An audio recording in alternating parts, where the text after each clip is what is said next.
Question number 26 देखते हैं। 8 power 2 2k plus 5 power 2k जो है के गुणनखंडों में से एक ज्ञात करें जहाँ k एक विषम संख्या हो। तो सबसे न्यूनतम मान ले लेते हैं ना एक गुणनखंडों में से एक को ज्ञात करें जो जहाँ k एक विषम संख्या हो। तो k बराबर एक लिखते हैं, एक विषम संख्या है तो k पर एक लेने का मतलब कि इस तरह से हो जाएगा इसका मान। इसको हल करिएगा तो 8 पर पावर 2 मतलब 64, 64। अब क्या होगा 25 25 तो कितना आ जाएगा 8 1 9। इसका आंसर ये हो जाएगा। नेक्स्ट की प्रश्न देखते हैं। क्वेश्चन नंबर 27 में क्या कह रहा है? 27 में कह रहा है कि x बराबर जो है 633 पर पावर 24 माइनस 277 पर पावर 38 प्लस 266 पर पावर 54 है। तो इकाई अंक क्या होगा? कोई बात नहीं, 3 पर पावर 24 माइनस 7 पर पावर 38 प्लस 2 पर पावर 6, इसको समझिए। ठीक है, अब 3 पर पावर कोई भी चीज़ हो जो 4 से कट जाता हो तो उसका मान 1 होता है, क्योंकि अभी ये 4 से कटा डिवाइड होगा। अब जिसको इसको देखते हैं 4 से कटेगा तो अगर 4 से कट जाएगा तो 1 आएगा, नहीं कटेगा तो जो आएगा वो आएगा। 9 चौका 36 तो 2 बच गया ना। तो 7 7 49, 49 में क्या होता है 9, फिर प्लस इसमें क्या आ जाएगा 6 पर पावर है तो 6 पर पावर कुछ हो रहेगा ना तो 6 ही आएगा, ये तो हमको पता है। 7 माइनस 9 बराबर -2, तो क्या -2 ऑप्शन में है? नहीं, तो इसमें क्या करेंगे 10 में से -2 घटा देंगे, जो आएगा वही आंसर होगा। आंसर डी हो जाएगा इसका। इस प्रकार ये बहुत ही आसान प्रश्न था। दो अंकों की एक संख्या के अंकों का योग जो है उस संख्या का 1/7 है। इकाई अंक जो है दहाई अंक से 4 कम है। यदि इसके अंक को उलटने पर प्राप्त संख्या 7 से विभाज्य किया जाता है तो शेषफल क्या आएगा? चलो कोई बात नहीं। कह रहा है कि दो अंकों के एक संख्या का अंकों का योग उस संख्या का 1/7 है। इकाई का अंक दहाई के अंक से 4 कम है। इकाई का अंक इकाई का अंक जो है ना दहाई के अंक से 4 कम है, दो ही अंक है ना। तो सबसे पहले हम अगर इकाई का अंक 1 लेते हैं, ठीक है, इसको और छोटा करें थोड़ा सा ताकि समझाने में आसान हो जाए। हालांकि प्रश्न आप देख चुके होंगे, प्रश्न समझ में आ चुका होगा, फिर से एक बार प्रश्न पढ़ देते हैं हम। दो अंकों की एक संख्या का अंकों का उस संख्या का 1/7 है। उस संख्या के अंकों का योग का जो है 1/7 है। दो अंकों की एक संख्या के अंकों का योग जो है ना उस संख्या का 1/7 है। इकाई का अंक दहाई के अंक से 4 कम है। यदि इसके अंक को लटने पर प्राप्त संख्या 7 से विभाजित किया जाता है तो शेषफल क्या होगा? कोई बात नहीं, शेषफल क्या होगा? करा इकाई का अंक, इकाई और दहाई, इकाई का अंक दहाई का अंक। करा इकाई का अंक जो हो ना, इकाई का अंक हो क्या कर, इकाई का अंक दहाई के अंक से 4 कम है।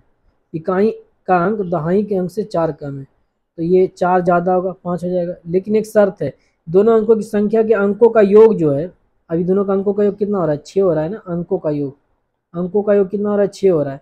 अंकों का योग जो है उस संख्या कितना बन रहा है? 51 बन रहा है का 1/7, 1/7 आ रहा है। 1/7 करने में 6 आ रहा है? नहीं आ रहा है ना, तो ये तो पॉसिबल ही नहीं है। चलो फिर नेक्स्ट में क्या 2 लेते हैं तो 4 ज़्यादा होना चाहिए, 6 होना चाहिए।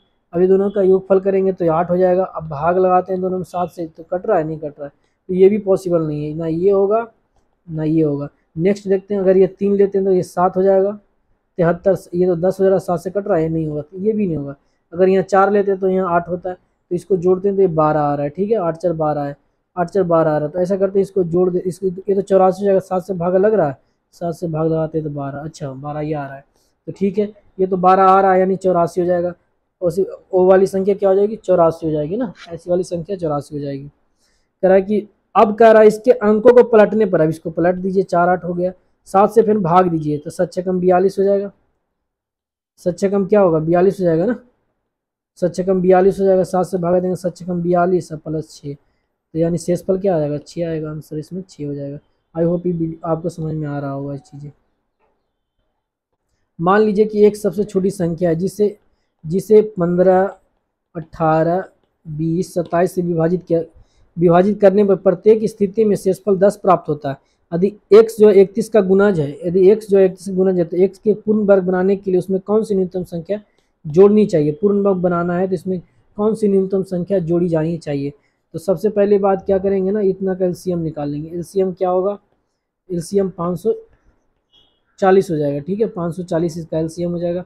आप एलसीएम जिस तरह से निकालते हैं आप निकाल लें।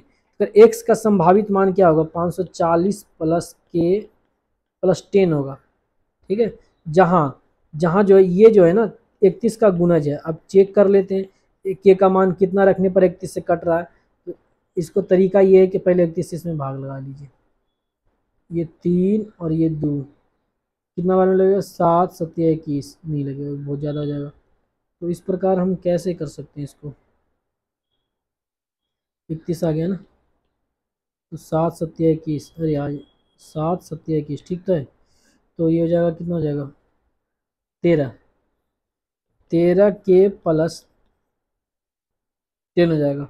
अब के का मान कितना रखें, के का मान कितना रखें कि ये 31 से पूरी तरह कट जाए, तो के का मान देख लेते हैं हम क्या रख सकते हैं, संभव मान 1 रखेंगे तो नहीं होगा, 2 रखते हैं तो 26 नहीं होगा, 3 रखते हैं तो 33 39 10 नहीं होगा, 4 रख के देखते हैं, तो 4 रख के देखते हैं तो 13 चौका 52 और 10 62, अच्छा 13 चौका 52 62, यानी तो ये तो कट रहा है, 31 से कट रहा है ना, तो इस के का मान क्या हो जाएगा, न्यूनतम समामान के का 4 हो जाएगा, 4 हो जाएगा, तो ऐसा करते हैं 4 इसमें ना रख देते हैं, 4 क्या करते हैं रख देते हैं, 144 गुने 4 प्लस 10 कर देते हैं, तो 0 4 चौका 16 5 चौका 20 21 प्लस 10 यानी 27 21 70 हो जाएगा। अब क्या कह रहा है कि एक्स को एक पूर्ण बनाने के लिए उसमें कौन सी न्यूनतम संख्या जोड़ी जानी चाहिए, न्यूनतम संख्या जोड़ी जानी चाहिए, 21 70 है ना, इसके नज़दीक जो वर्ग होगा ना 2209 होगा। अब ये कितना किसका वर्ग है आपको पता होना चाहिए, 2209 जो है ना ये 47 का वर्ग है, कितना का वर्ग है, चेक कर लेते हैं ना इसको, जो भी है 2209 आएगा, फिर इसका डिफरेंस ले लेते हैं, तो जो आएगा वो आंसर हो जाएगा, यानी इसका क्या हो जाएगा 39 ही आंसर हो जाएगा। फिर से एक बार प्रश्न पढ़ लीजिए, मान लीजिए कि जो है एक, मान लीजिए एक सबसे छोटी संख्या है, एक सबसे छोटी संख्या है जिसको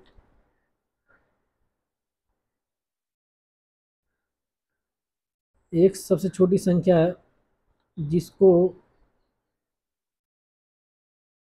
47 ही होगा ना, ठीक है, एक से एक सबसे छोटी संख्या जिसे 15 18 20 और 27 से विभाजित करने पर प्रत्येक स्थिति 10 से प्राप्त होता है, और x जो है ना 31 से गुना जाता है, एक से पूर्ण बनाने के लिए कौन सा न्यूनतम समय, तो इसके नज़दीक जो वर्ग है ना वो 47 का वर्ग है, और ये होगा तो इसमें घटाने के बाद ये आ जाएगा। आप अपने तरीके से भी इसको बना सकते हैं, जैसे भी बनाते हैं। लोग संख्या क्या हो जाएगी, अच्छा 36 को कैसे लिख सकते हैं, 9 चौका 36 और 3 पर पावर 3 हो जाएगा ना, और 100 को कैसे लिख सकते हैं, 2 पर पावर 4 गुने 5 पर पावर 2, तो इसको पहले देख लेते हैं, 2 पर पावर 5 2 पर पावर 4 गुने 3 पर पावर 3 गुने 5 पर पावर 2, ठीक है, ये ज़्यादा नहीं लग रहा, 2 हो जाएगा, ये 2 हो जाएगा, तो यहाँ भी 2 हो जाएगा। अब इसका गुणनखंड निकालना है, तो इसमें एक जोड़ दीजिए, 4 1 5 हो जाएगा, इसमें भी एक जोड़ दीजिए, 2 1 3 हो जाएगा, 2 1 3 हो जाएगा, तो आप जब गुना करिएगा तो 3 गुने 3 45 आ जाएगा इसका आंसर। ये एक तरीका होता है इसका निकालने का। अच्छा प्रश्न है, देख लेते हैं, जब दो अंकों की एक संख्या को उसके अंकों के योग से गुना किया जाता है तो गुणनफल जो होता है 424 प्राप्त होता है। जब उसके अंकों को आपस में बदल देने से प्राप्त संख्या जो है अंकों के योग से उसे गुना किया जाता है तो परिणाम 280 प्राप्त होता है। तो दी गई संख्या के अंकों का योगफल क्या होगा, समझ में आ गया होगा मेरे ख्याल से। कोई एक संख्या, एक मान लेते हैं ये संख्या ना 13 है, ठीक है 13 है, इसके अंकों का योगफल कितना है 4 से गुना करते हैं तो इस इतना प्राप्त होता है, मान लेते हैं ना, यहाँ तो 52 प्राप्त होगा, लेकिन ऐसा ही कुछ है। फिर करा इसके अंकों को पलट देते हैं तो 31 से कर देते हैं, फिर इसके अंकों को जोड़ देते हैं, तो जो संख्या प्राप्त होगा वो इस प्रकार प्राप्त होगा। ऐसा ही प्रश्न है, तो दी गई संख्या के अंकों का योग ज्ञात करें, तो वो संख्या है कौन सा, बस यही हमें ज्ञात करना है। तो परिणामी संख्या है क्या, बस ये ज्ञात करना है। तो सबसे पहले अभी मैंने जो एग्जांपल लिया इसमें क्या है 424 है और क्या है 280 है। कह रहा है पहला जो जो एक संख्या, दो अंकों की एक संख्या है, उसके अंकों को योगफल उसके अंकों को जोड़ के और उस संख्या में गुना करते हैं तो ये प्राप्त होता है। लेकिन जब उसी संख्या के अंकों को पलट देते हैं और फिर अंकों का योगफल जो है उससे गुना करते हैं तो ये प्राप्त होता है। अब एक बात बताइए, ये तो बहुत ही सिंपल प्रश्न है, थोड़ा समझने की जरूरत है, बाकी नहीं तो एक्स बाइज करके मानिएगा बहुत लंबा चला जाएगा। अभी मैंने एक एग्जाम्पल लिया 13 ले लेते हैं, ये एक संख्या है, ठीक है। अब इसके अंकों को जोड़ देते हैं तो कितना प्राप्त हो जाएगा 4। अब ये दोनों गुना कर देते हैं तो क्या हो जाएगा 13 गुने 4 ही होगा, जो भी आए इसको हटानी है, इसको थोड़ा फिर इसके अंकों को पलट देते हैं, 31 हो जाएगा। अब क्या होगा, इसके अंकों का योगफल तो 4 ही रहेगा। अंकों का योगफल फर्क नहीं पड़ता, आप कुछ भी कर लो, 2 9 करो चाहे 9 2 करो, ठीक है, 7 1 करो चाहे 1 7 करो, अंकों का योगफल तो कुछ भी फर्क ही नहीं पड़ना है। तो अंकों का योगफल तो फर्क ही नहीं पड़ेगा। जब अंकों का योगफल फर्क नहीं पड़ेगा तो जो जब दोनों का मसन, जब दोनों को हम अगर डिवाइड करते हैं, बड़ी वाली संख्या छोटी वाली संख्या हम डिवाइड करते हैं, तो ये तो अगर ऐसा करते हैं तो ये तो कट जाएगा, ये तो कट जाएगा ना। तो कोई कॉमन चीज़ होगा जो कट जाएगा, इसमें भी कोई कॉमन संख्या होगा जो कट जाएगा, आपस में क्या हो जाएंगे, डिवाइड हो जाएंगे। तो हमें बस ऐसा पता कर लेना है कि वो संख्या है कौन सा जो कॉमन है दोनों में, आसानी से कट जाए, ठीक है। जब हमें ये पता हो जाएगा तो हम आसानी से क्या कर सकते हैं, इस चीज़ को हल कर सकते हैं। तो सबसे पहले हमें क्या करना होगा, इसमें इसके बारे में पता करते हैं। ये जो है ना 4 से कट रहा है, ये कब 4 से कट रहा है ना, 4 एकम 4 और 6 चौका 24, ठीक है, गुने 4, इससे भाग लगाते हैं, 4 तो 4 से कट रहा है, इसमें 4 से कटेगा 70 गुने 4 हो जाएगा, 4 से 4 कट गया। अभी आओ कट रहा है ना, ऊपर 53 हो जाएगा तो नीचे 35 हो जाएगा। देखिए आ गया, छिपा हुआ चीज़ आ गया, जो चीज़ निकालना चाह रहे थे। ये ना एक सिस्टम में बहुत ही बड़ा प्रॉब्लम है, इसमें काटना कुछ हो कट जाता कुछ और है। तो क्या हो जाएगा ये 53 बटे कितना हो जाएगा 35। अब इसमें देखिए एक दूसरे के भी देखिए उलट के आ रहा है कि नहीं नीचे, वो अभी जो वो संख्या जो होगा 53 हो जाएगा, क्या हो जाएगा 53। अब दोनों का अंकों को योगफल करेंगे तो 8 आ जाएगा, यही आंसर है इसका। प्रश्न जो कह रहा है उसके अनुसार आंसर क्या हो जाएगा, ये हो जाएगा। तो आप इस तरह से इस प्रश्न को हल कर सकते हैं। इतना को 5 से विभाजित करने पर एक शेषफल प्राप्त होता है, तो 4 96 को 6 से विभाजित करने पर 22 शेषफल प्राप्त होता है, तो 2x माइनस बाई का मान क्या होगा। चलिए कोई बात नहीं, सबसे पहले तो इसको देख लेते हैं, 284 है, इसमें भाग लगाते हैं 5 से, तो इसको तोड़ लेते हैं ना, हम इसको छोटा थोड़ा कर लेते हैं, छोटा करने में क्या दिक्कत है, इसको छोटा कर लेते हैं। तो इसको बना लेते हैं कितना है, ऐसा बना लेते हैं कि जो नज़दीक हो, इसे 3 पर पावर 4 कर लेते हैं, 4 से भी कट रहा है ना, 3 पर पावर 4 ले लेते हैं। तो क्या हो जाएगा 15 चौका 60 हो जाएगा, 15 चौका 60 3 दूना, और 15 चौका 60 4 तिया 12 और 21, इतना हो जाएगा। जब भाग से लगा रहे हैं इस तो 81 हो जाएगा ना। तो हमें तो पता चल गया कि जब इसमें 5 से भाग देंगे तो शेषफल कितना आएगा, शेषफल 1 आएगा, क्या आ जाएगा 1 आ जाएगा। तो 1 बराबर x हो जाएगा, ठीक है। अब करा 4 पर पावर 96 में अगर 6 से भाग देते हैं, डिवाइड करते हैं, भाग करते हैं 22 शेषफल प्राप्त होता है।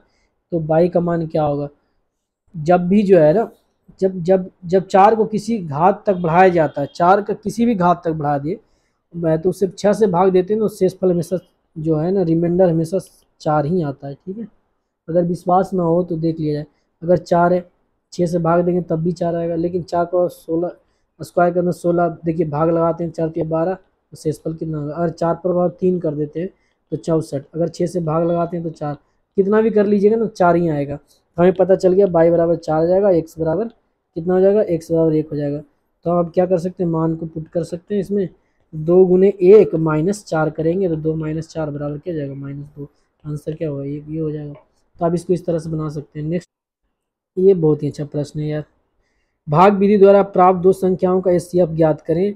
अंतिम भाजक जो 17 प्राप्त होता है और भागफल 1 11 12 1 11 2 प्राप्त होता है, तो दोनों संख्याओं का योग क्या होगा। इसको दोनों तरीके से हम देखेंगे। पहले फिर से पढ़ लीजिए, भाग विधि द्वारा जो है दो संख्या को एचसीएफ ज्ञात करने पर अंतिम भाजक 17 प्राप्त होता है और भागफल 1 11 और 2 प्राप्त होता है, तो संख्या का योग क्या होगा, संख्या का योग क्या होगा। पहले तो हम संख्या निकाल ले, सबसे बड़ी बात तो हमें संख्या निकालना है। तो एक चीज़ आप जानते होंगे, इसमें ना कुछ हम चीज़ें ऐसे इसको इस तरह से करते हैं, करा कि अब देखिए यहाँ पर 17 अंतिम भाजक है और भागफल अंतिम भाजक 2 है, 11 है और 1 है। अब 17 से भाग लगाएं, 17 दूनी 34, ये तो खत्म। अब समझ में आया ये कहाँ, ये क्यों कब आता है, ये यहाँ से उतर के आता है, यहाँ जो रहता है यहाँ उतर के आता है ना, तो ये तो 34 हो जाएगा। और ये कहाँ प्राप्त होता है, इसमें शेषफल में प्राप्त होता है, इसके शेषफल में जो इसको घटाने के बाद आता है 34 गुने 11 करेंगे तो कितना हो जाएगा, 34 गुने 11 कर लीजिए तो 274। अब इसमें 17 जोड़ दीजिए तो 191, 391, ये 391 हो जाएगा और ये 374 हो जाएगा, तभी तो ये प्राप्त होगा। सेम मैटर इस प्रकार ये यहाँ आया था तो ये यहाँ चला जाएगा, 391 हो जाएगा। अब क्या करना है, अब इसको इससे गुना करते हैं तभी तो ये प्राप्त होगा ना। इसको इससे गुना करेंगे तो एक बार में लग जाएगा, फिर इसमें शेषफल जोड़ देंगे तो क्या होगा, ये हो जाएगा 425 हो जाएगा, 391 आ जाएगा। तो एक तो 425 हो जाएगा, 391 हो जाएगा, 391, ठीक है। 425 और 391, 391 425 को जोड़ देते हैं, जो आएगा वो आंसर हो जाएगा, 816 हो जाएगा। एक तरीका ये है कि आप इसको इस तरह से बना सकते हैं अगर समझ में आया हो तो। दूसरा तरीका क्या है, दूसरा तरीका भी वैसा ही है, कोशिश करते हैं। ये 2 हो गया, 7 दूनी 34 हो जाएगा, ये 11 है ना, और यहाँ 1 है। इसमें कुछ करना नहीं होता, इसमें जोड़ते चले जाइए, इसको इसमें गुना कीजिए तो 374 आ जाएगा, फिर इसको जोड़ दीजिए, ठीक है। इसको जोड़िएगा 391 आ जाएगा, समझ गए। तो अब ये क्या होगा, यहाँ 34 आ जाएगा, फिर इससे से गुना कीजिएगा तो ये 391 तो यहाँ आ जाएगा, और यहाँ जो आएगा जो संख्या आएगा इसको गुना करके इसको जोड़ के आएगा, इसको गुना करेंगे और इसको जोड़ेंगे तो 425 आ जाएगा, ठीक है। इस तरह से बना सकते हैं इसको। इसमें स्टेप क्या करना है, ये दोनों गुना करिए, अब अगर शेषफल आता है तो शेषफल भी जोड़ दीजिएगा, फिर ये दोनों का आपस में गुना करके जो आएगा इसको जोड़ के ये प्राप्त होगा, और ये संख्या यहाँ आ जाएगा। फिर क्या करना है इसको, अब जो ये आया ना उसमें ये गुना करना है, ये जो आएगा उसको जोड़ देना, तो ये संख्या प्राप्त, यहाँ पर आने वाला जो संख्या वो ये, इस तरह से हम बढ़ते चले जाएंगे तो ये प्राप्त हो जाएगा। अब तो समझ में आ गया होगा मेरे ख्याल से। तो धनात्मक संख्याओं का बीच का अंतर जो है ना 2001 है। तो जब बड़ी संख्या को छोटी संख्या से विभाजित किया जाता है तो भागफल 9, शेषफल 41 प्राप्त होता है। जब बड़ी संख्या को मान लेते, बड़ी संख्या 1 से छोटी संख्या से विभाजित करते हैं तो भागफल 9 आता है। तो 9 हो जाएगा, x बराबर क्या जाएगा 9, फिर से देख लेते हैं, मान लेते हैं ना x बड़ी संख्या है और y छोटी संख्या है, तो x को जब y से भाग देते हैं तो भागफल जो होता है ना 9, शेषफल जो होता है 41 आता है। ऐसा करते तो x बराबर क्या हो जाएगा 9 प्लस 41 हो जाएगा। दो धनात्मक संख्याओं के बीच का अंतर है, और ये x माइनस बाई जो है ना इतना है, और x का मान निकल गया हमें इस प्रकार निकल गया, तो हम इसे आसानी से ज्ञात कर सकते हैं। इसको थोड़ा छोटा कर लेते हैं, हमने अभी संख्या माना था, इसको मान रखे हमने।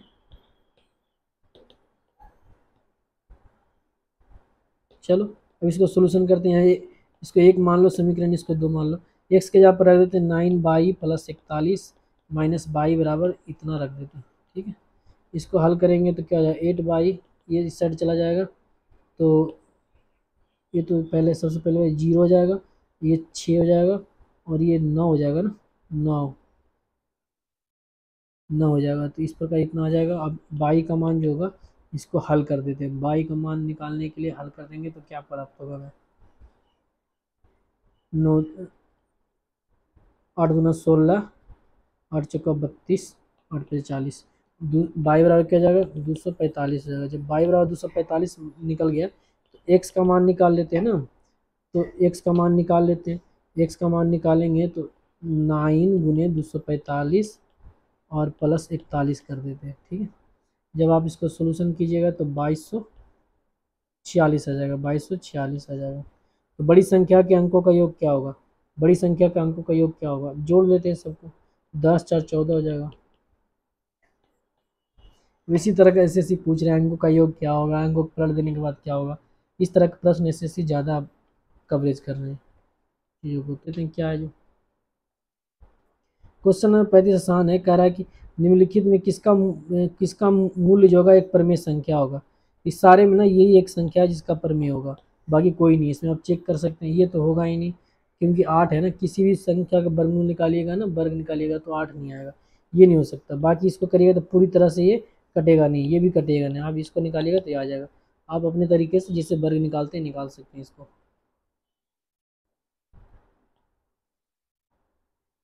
उस न्यूनतम संख्या का अंकों का योग क्या होगा जो 15 18 42 विभाजित करने प्रत्येक स्थिति में एक शेष 8 रहता है और 13 से विभाज्य हो जाता है।